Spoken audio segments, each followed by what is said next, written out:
When you see someone who's experiencing homelessness or may look like they're vulnerable, instead of doing this, like look someone in the eye and just say, hey, how's it going? You don't have to, be giving money or like trying to save the world, but just recognizing someone's humanity.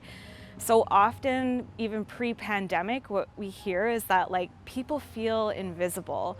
So bringing that visibility back and recognizing folks as human is honestly a really big step. I first ended up homeless out in West Kelowna after moving out there for 9 months or so, working.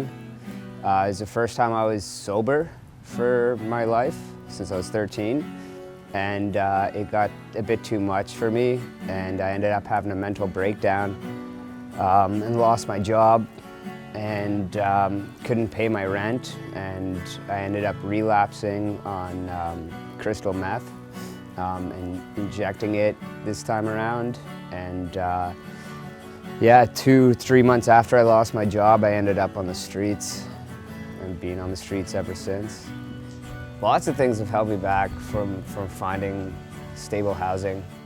I guess first one is like my disabilities. I guess they hinder me from getting on buses and hitting my appointments and really getting the nerve up to go and put myself out there. When you're on the streets, you end up trying to get help so many times and you end up getting let down a lot, whether it's the government or it's somebody else on the streets or it's somebody that's trying to help you in any way they can. You get let down a lot, and you end up, not being able to handle even the smallest letdown. It becomes too much for you. So you kind of, in a sense, you stop trying to get off the streets because you don't want to be hurt again. You don't want to feel that pain. Some of the housing isn't right or isn't beneficial for somebody that's trying to get themselves better actively. And trying to stay clean, especially if it's like an open use, like a wet facility. Just being around drugs and all that is a struggle. So people like myself who are trying to stay away from drugs end up staying away from a lot of the help because of that. Everything you own is broken.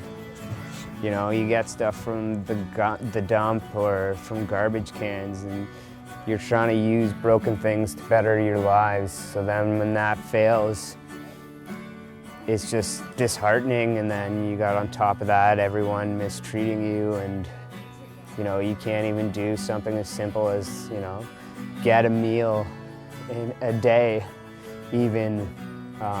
It just makes you feel even worse about it all. Typically when I'm in a tent, it's you get up and you gotta go find food. And that's kind of your main priority, is just finding food or making your camp safer or more camouflaged or just better in some way. It kind of limits you from doing a lot of other stuff, like progressing in life, when you're just struggling for food or clothing or stuff like that. Some days you don't even get enough food to fill that hunger void. I split a donut with my ex-girlfriend a day for weeks. I've lived on frozen bread for weeks, and that was it, and that's all we could find. Some days you don't eat, or you go in dumpsters, and we've done that a lot. You go to the Tim Hortons dumpsters at night. Yeah, that's pretty much all you really do. And then kind of try and protect your stuff. You kind of always have one foot kind of aimed backwards when you're going about your day, because you're always worried about your stuff and your camp when you're out there. So your life revolves around, just keeping your stuff safe and your camp safe and finding food. I think there's a a lot of obstacles in order to get some of the permanent solutions for housing, but they shouldn't really be obstacles in my opinion. I think a lot of it has to do with political will. So if our community and people are seeing what's happening and they're concerned and they want people to be housed, we need people to speak up about that and really advocate and show the fact that that's something that's needed here. And then from there, you can really think about what their life might be like and what their daily challenges might be like. Like being homeless is a 24/7 hour job of survival. And when you start thinking about that, then you think about maybe some solutions, or you get agitated and you want to do something. And that's where you can use your voice politically, to help advocate for some of the change that needs to happen. For me, the way I get through the day is typically my guitar. I have a 12-string guitar that I play.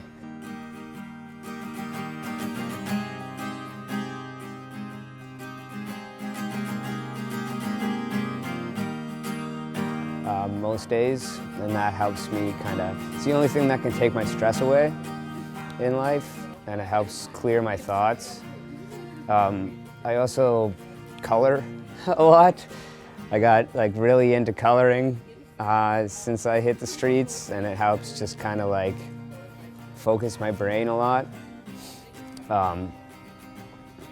Other days I wouldn't consider I have hope. I just hope that one day I'll find hope, in a weird way.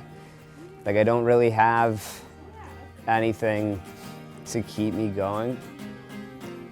Some people have a kid or a significant other, or a reason to keep on going, and I don't.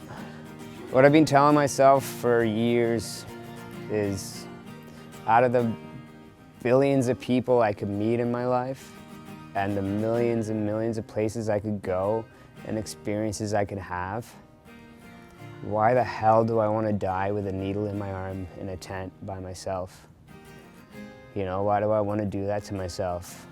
And it's just saying that every day that helped me get off of drugs and start working for a better life for myself.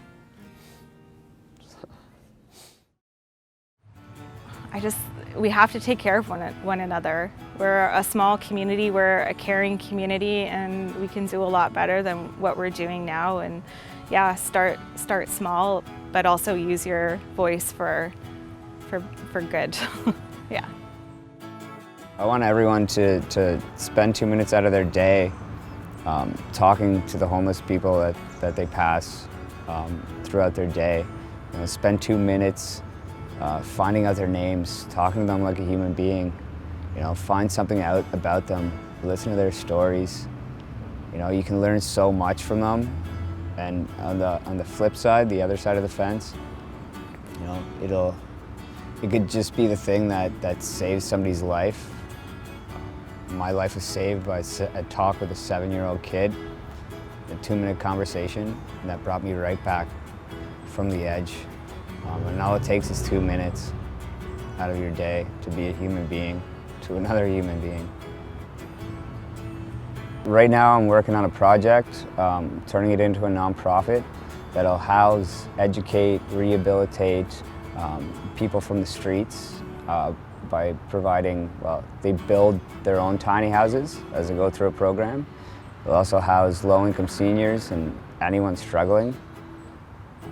I'm also joining any group I can to be a peer advisor and get my story out and be a voice for all those people on the streets that die before their stories are told or die before their voices are heard.